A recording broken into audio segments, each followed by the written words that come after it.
আসসালামু আলাইকুম। তো বরাবরের মতো আবারও আমরা আসলাম। তো গত পার্টে আমরা শিখেছি স্টাইল।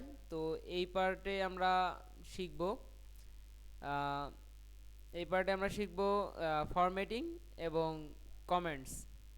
তো আমরা এই মাঝখানে এটা বাদ দিয়ে দিব, কোটেশনস। তো আমরা এটা বাদ দিয়ে দিব কারণ এটা আমাদের প্রয়োজন হয় না। তো আমরা ফরম্যাটিং এবং কমেন্টস সম্বন্ধে জানবো। তো আমরা ফরম্যাটিংয়ে চলে যাই। তো এখানে আমরা দেখতে পাচ্ছি যে এখানে কয়েকটা সিম্বল আমাদেরকে এক্সাম্পল হিসেবে দিয়ে দিয়েছে। তো আমরা আর কি এগুলো ইউজ করে দেখব। এই জন্য আমাদেরকে নোটপ্যাডে যেতে হবে। নোটপ্যাডে চলে আসার পর আমরা এর আগের পার্টে আমরা স্টাইল দেখেছি। তো আমি এই লেখাটা এর আগে লিখে রাখছিলাম আর কি। আমি এটা আরেকবার কপি করে নেই। নেওয়ার পর এখানে আরও একটা পেস্ট করে নেব। এটা আমরা লাইভে যাব, দেখব যে এগুলোর আউটপুট কি আসে। তো দেখতেই পাচ্ছি যে এখানে দুইটা লেখা একসাথে আসছে। তো এর আগে আমরা কি দেখছিলাম যে বিআর ট্যাগ। বিআর ট্যাগ অতএব হচ্ছে আপনার একটা লাইনকে ব্রেক করে। অতএব আমরা বিআর ট্যাগটা ইউজ করব। বিআর ট্যাগ ইউজ করলাম। তো এবার যদি আমরা যাই, সরি, এবার দেখতে পাচ্ছেন যে আমাদের লেখাটা ভেঙে গেছে। তো আমরা এবার কি করব, এই ফরম্যাটিংগুলো আমরা স্টেপ বাই স্টেপ ইউজ করব। তো আমরা প্রথমত বি ইউজ করব, মানে বোল্ড। আমরা জানি যে মাইক্রোসফট ওয়ার্ডের এগুলো আর কি এভাবেই হয়, বিতে বোল্ড, আইতে ইটালিক, আর ইউতে আন্ডারলাইন। তো আমরা সেটাই লিখব। বি ট্যাগ প্রথমে ওপেনিং ক্লোজিং লিখব। লেখার পর আমরা একটা লেখা টেক্সট বা কোনো কিছু দিয়ে দিব। দেওয়ার পর এখানে রান করে দেখলে দেখতে পাবো আগের লেখাটার থেকে এই লেখাটা চেঞ্জ হয়ে গেছে। তো এটা মোটা হয়ে গেছে। তো আরও একটা যদি আমি নেই, এখানে আরও একটা নিলাম, সরি, এখানে আরেকটা নেওয়ার আগে আমরা আইটা নিব, মানে ইটালিক করব। এই কারণে আই এর ভিতরে আমরা অন্য লেখাটা দিব। দেওয়ার পরে এখন যদি রান করে দেখি, এটা বাঁকা হয়ে গেছে। তো আরেকটা আমরা নিব, সেটা হচ্ছে ইউ। ইউটাতে হচ্ছে আন্ডারলাইন। তো এখানে আমরা এটা দিয়ে দিলাম। দেওয়ার পর দেখতে পাচ্ছি এই লেখাটার নিচে একটা আন্ডারলাইন দিয়ে দিছে। তো এই লেখাটাকে আমরা ভেঙে দেওয়ার জন্য কি করব, অবশ্যই আমরা বিআর ট্যাগ ব্যবহার করব। এখানে একটা বিআর ট্যাগ ব্যবহার করলাম, নিচে আর একটা বিআর ট্যাগ ব্যবহার করব, আর লাগবে না অবশ্য। তো দেখতে পাচ্ছি আমরা সবগুলো লেখা নিচে নিচে চলে আসছে। তো এবার আমরা দেখব যে এই বি ট্যাগ আমরা দেখলাম, আই ট্যাগ দেখলাম, আর ইউতে আন্ডারলাইন, এই দুইটা তিনটা আমরা দেখলাম। তো এবার আমরা দেখব স্ট্রং। তো স্ট্রংটা লেখার জন্য আমাদেরকে আবার কি করতে হবে, এখানে একটা বিআর ট্যাগ নিতে হবে। এরপর এন্টার দেওয়ার পর স্ট্রং ট্যাগ নিতে হবে। নেওয়ার পর এখানে যদি আমি এই লেখাটা দিয়ে দেই, দেওয়ার পর দেখতে পাচ্ছেন প্রায় বোল্ডের মতোই হয়েছে। তো অতএব আমরা যে কোনো একটা ইউজ করতে পারি, হয় বোল্ড নয়তো স্ট্রং। তো এরপরে আমরা আরেকটা জিনিস ইউজ করব, সেটা হচ্ছে ইএম। এটার কাজ কি এটাও আমরা দেখতে পাবো। ইএম এটা যদি আমরা দিই, দেওয়ার পর দেখতে পাবো, এখন রান করে যদি দেখি, লেখাটা প্রায় ইটালিকের মতো হয়ে গেছে। এরপর কি আছে, মার্ক। তো আমরা কোনো লেখাকে যদি মার্ক করতে চাই, যেমন আমরা উপরে যে লেখাটা রাখছি, আমরা এই হাউ লেখাটাকে আমরা মার্ক করব। এই কারণে এটাকে আমাদেরকে সিম্পলি কাট করে নিতে হবে। এখানে লিখতে হবে মার্ক, সরি,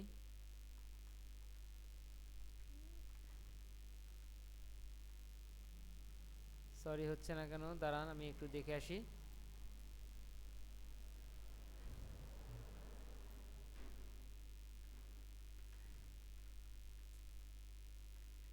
তো আমরা এখন যদি এই লেখাটা হাউটা যদি এখানে দিয়ে দিই, দেওয়ার পর যদি রান করে দেখি, দেখেন একদম উপরে আমাদের এটা ইয়েলো কালার দিয়ে মার্ক করে দিছে। তো আমরা দেখতে পেলাম যে কয়েকটা জিনিস শিখলাম, বি শিখলাম, স্ট্রং শিখলাম, আই শিখলাম, ইএম, মার্ক। এবার আমরা দেখব স্মল। স্মল ট্যাগের প্রয়োজন হয় না, মানে লেখাটাকে আর কি স্মল করে, অতএব এটা আমরা শিখব না। অতএব এবার আমরা দেখব ডিল ট্যাগের কাজ কি, এই ডিল ট্যাগে কি হয়। তো আমরা আরেকবার সিম্পলি এই লেখাটাকে কপি করে নেব। কপি করে নেওয়ার পর এখানে আমরা এন্টার দেব, বা হ্যাঁ আমরা এন্টার দেব। দেওয়ার পর এখানে লিখব del tag. Del del tag অতএব ডিলেট করা, বা লেখার মাঝখানে একটা আমরা যে দাগ টেনে দেই সেটাই হচ্ছে ডিলেট ট্যাগ। তো এটার সেরকম একটা প্রয়োজন হয় না। এরপরে কি আছে, ইঞ্চ। এবার আমরা ইঞ্চটা ব্যবহার করে দেখব যে কি হয়। ইঞ্চটা ব্যবহার করে দেখব, এই কারণে আমাদেরকে লিখতে হবে ইঞ্চ। লেখার পর এই লেখাটার ভিতর, এই ট্যাগটার ভিতরে আমরা এই লেখাটা দিয়ে দিব। দেওয়ার পর দেখতে পাচ্ছি আন্ডারলাইনের কাজটা এ করতেছে। অতএব আন্ডারলাইন আর ইঞ্চ এর কাজ সেম, বোল্ড আর স্ট্রং এর কাজ সেম। তো এগুলো আমরা দেখলাম। দেখার পর লাস্ট আমরা দুইটা জিনিস দেখব, সেটা হচ্ছে সাব এবং সুপ। তো এই জিনিসটা কি, মূলত আমরা দেখি না যে স্কোয়ার লেখে মাঝে মধ্যে, অনেকেই অনেক ম্যাথমেটিক্সে স্কোয়ার ব্যবহার হয়, তো সেটা কিভাবে লেখে। তো আমরা মূলত ফার্স্ট একটা 2 নিলাম, তারপর নিব এসইউপি। এসইউপি আমরা যদি এখানে 2 দেই, দেওয়ার পর যদি রান করে দেখি, এই যে এখানে দেখতে পাচ্ছেন, আমি একটা লাইনটা ভেঙে দেই তাহলে বুঝতে সুবিধা হবে। বিআর ট্যাগ সবগুলোতে দিয়ে দেই।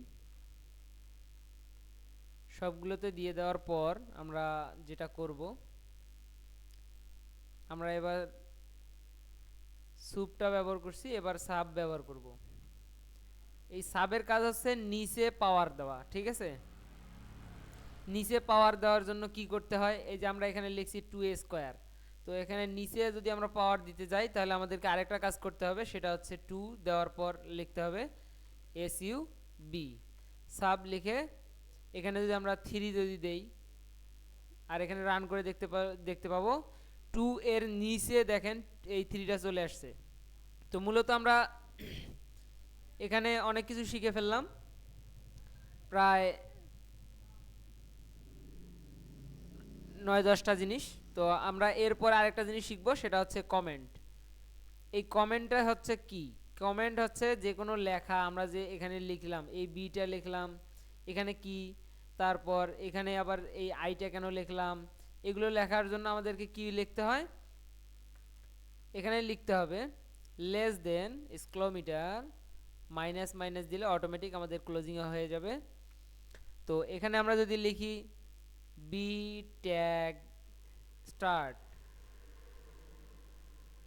স্টার্ট, তো আমরা এখানে লিখলাম, আমরা যতগুলো মন চায় আমরা ততগুলো কমেন্ট লিখতে পারবো।